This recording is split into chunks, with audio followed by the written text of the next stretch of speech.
병사, 그리고 선수, 농부, 이 세 사람의 공통점 무엇일까요? 규칙과 수고입니다.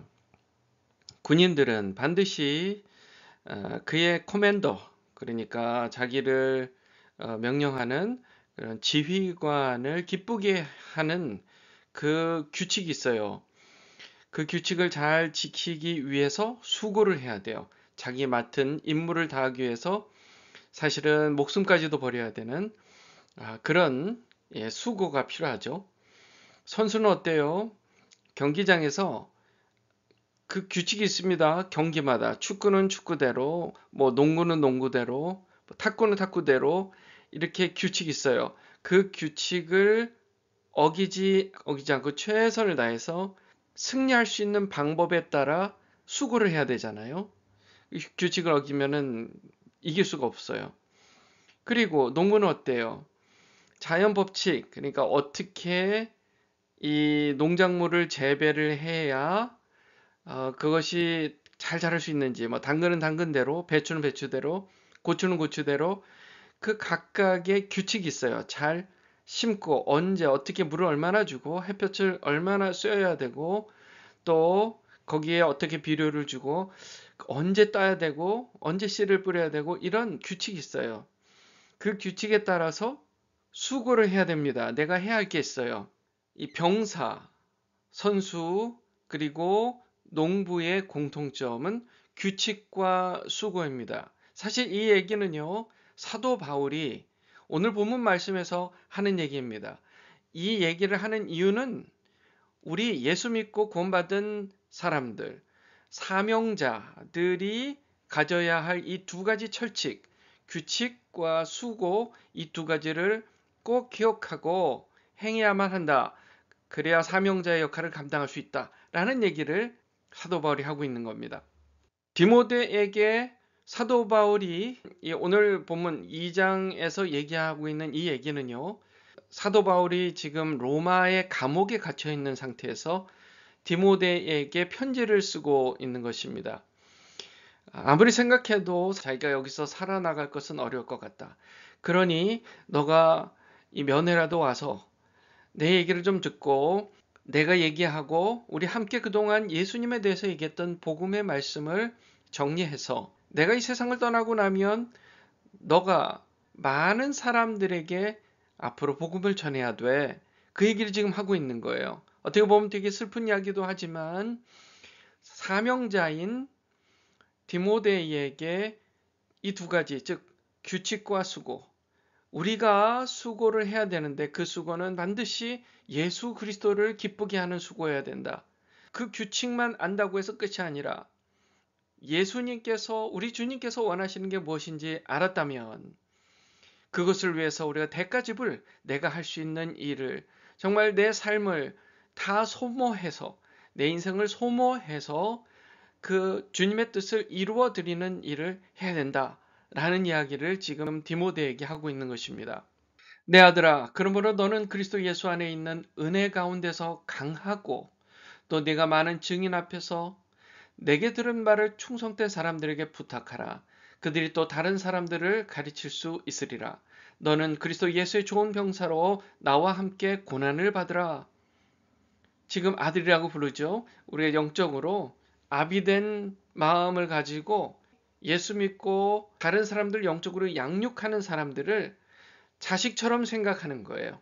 그래서 교회들은요, 영적 아비, 영적인 자녀 이렇게 서로 불러가면서 멘토가 되어주는 그런 관계들이 있습니다. 사도 바울도 디모데를 그렇게 생각했어요. 은혜 가운데 강해라. 그리스도의 은혜 가운데 강해야 돼. 그리고 너가 해야 할 일은 충성된 사람들에게 복음을 잘 가르쳐서 그들이 또 다른 사람들을 가르칠 수 있도록 해야 돼. 교회가 이 일을 해야 돼요. 교회는요, 반드시 내가 복음을 듣고 성경 말씀을 알았다면 다른 사람에게, 먼저는 충성된 사람들에게 그 말씀을 가르쳐 줘야 돼요. 그리고 내가 그 말씀을 배웠다면 또 다른 사람들에게 알려줘야 돼요. 아유, 뭐 저는 그런 거 잘 못해요. 제가 어떻게 하겠어요? 똑똑하지도 않고 말도 어눌하고요. 우리가 하는 게 아닙니다. 우리의 힘으로 하는 게 아니에요. 우리 안에 계신 성령의 능력으로 하는 거잖아요. 우리가 성령을 받아서 그 능력으로 말씀을 가르치고 복음을 전하는 거예요. 그리고 나서 어디에 비유하냐 하면 병사다. 좋은 군인이다. 너는 예수 그리스도의 좋은 군인이다. 그러므로 고난을 받으라 라고 얘기를 하는 거예요. 이게 쉬운 얘기가 아니잖아요. 당신 예수님을 위해서 고난을 받아. 너 예수님을 위해서 고난을 받아야 돼. 이런 얘기가 쉬운 얘기는 아니지만 양육해주는 그런 사람이라면 반드시 도전을 해야 되는 순간들이 있습니다. 너 마음 단단히 먹고 예수 그리스도의 복음을 전하기 위해서 하나의 말씀을 가르쳐주는 그런 영적인 리더가 되기 위해서 고난을 두려워하지 말아야 돼 라고 얘기할 줄 알아야 됩니다. 병사로 복무하는 자는 자기 생활에 얽매이는 자가 하나도 없나니 이는 병사로 모집한 자를 기쁘게 하려 함이라. 병사, 군인들은 누구를 기쁘게 한다고요? 자기를 모집한 사령관을 기쁘게 하는 것이 그게 룰이에요. 그게 규칙입니다. 그 규칙을 위해서 그것을 이루기 위해서 내 삶에 얽매이지 않고 명령을 받은 대로 수고를 해야 되잖아요. 누구 뜻대로요? 지휘관의 뜻대로 수고를 해야 됩니다. 우리가 예수님의 뜻대로 하나님의 일을 하기 위해 수고를 하는 것과 같다는 얘기입니다. 지금 그 얘기를 하고 있는 거예요. 또 경기하는 운동선수가 법대로 경기를 한다. 만약에 그렇게 법대로 경기하지 않으면 승리자의 면류관을 얻지 못할 것이다.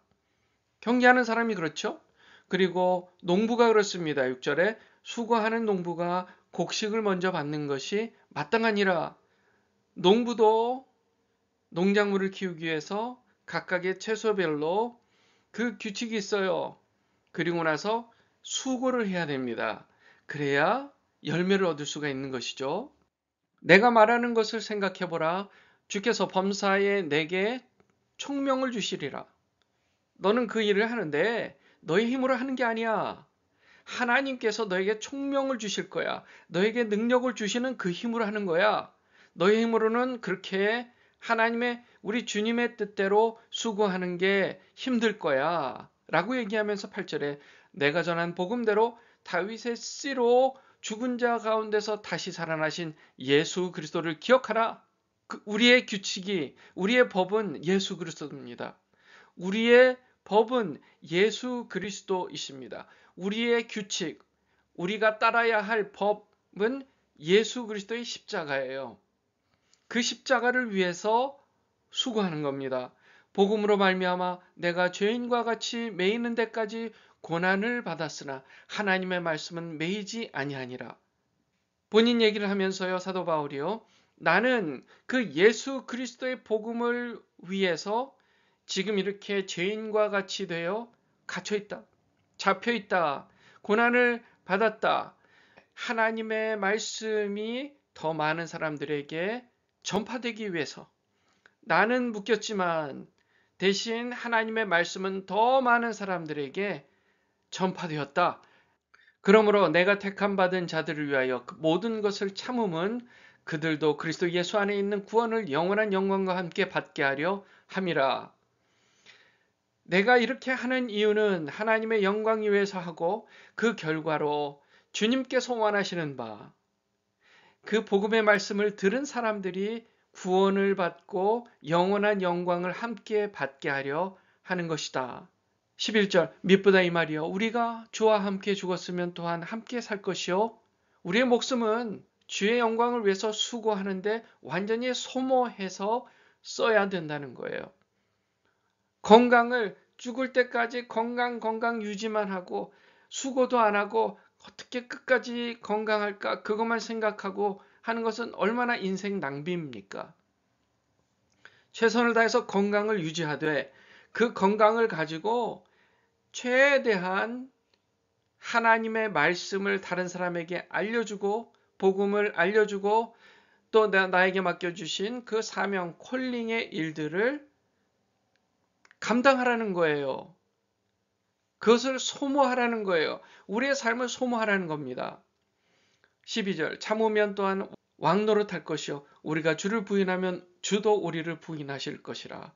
우리가 이렇게 삶을 소모하는 것은 장차 우리가 영원히 우리에게 주어질 왕노릇, 우리가 왕 같은 제사장이잖아요. 영원한 왕노릇이 우리를 기다리고 있기 때문에 우리의 수고가 결코 헛되지 않은 것이다. 하나님이 하늘나라에 영원한 주님의 나라에 우리의 상급을 쌓아놓고 계신다. 준비해놓고 계신다는 거예요.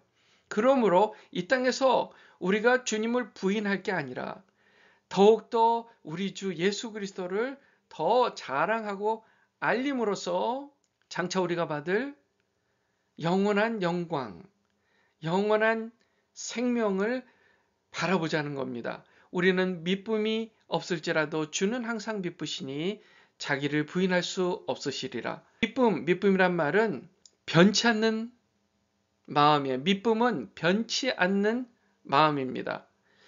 근데 우리는 마음이 사람이니까 변할 때가 있잖아요. 약해질 때가 있잖아요. 그렇다 할지라도 우리와 함께 하시는 주 예수 그리스도께서는 항상 변치 않으신 분이니 그분은 결코 자기를 부인할 수 없다는 겁니다. 그러므로 예수님이 우리의 삶의 목적이고 삶의 규칙이고 그분이 우리 삶의 가치이며 처음이고 마지막이 된다. 그분이 우리 인생의 모든 가치 중에서도 최고의 가치이며 그분을 위해서 우리 인생을 소모할 만한 그런 가치가 있는 분이다. 그러니까 그런 주님을 위해서 소모하자. 우리의 삶을 소모해서 써버리자. 신앙인은 모두 왕같은 제사장으로서 그리스도께서 부르신 사명자입니다. 두 가지, 즉 주의 뜻을 따르기 위해서 삶을 소모하는 것입니다. 여러분에게 맡겨주신 사명은 무엇입니까? 그게 무엇이든 간에 다른 사람과 다른 여러분만의 사명, 소명이 있을 거예요. 하나님의 뜻을 위해서, 하나님의 이름을 위해서, 영광을 위해서 여러분의 삶을 소모함으로 수고하여 장차 하나님께서 저와 여러분을 위해서 준비해 두신 상급을 모두 받아 누리기를 주 예수 이름으로 축원합니다. 기도하겠습니다.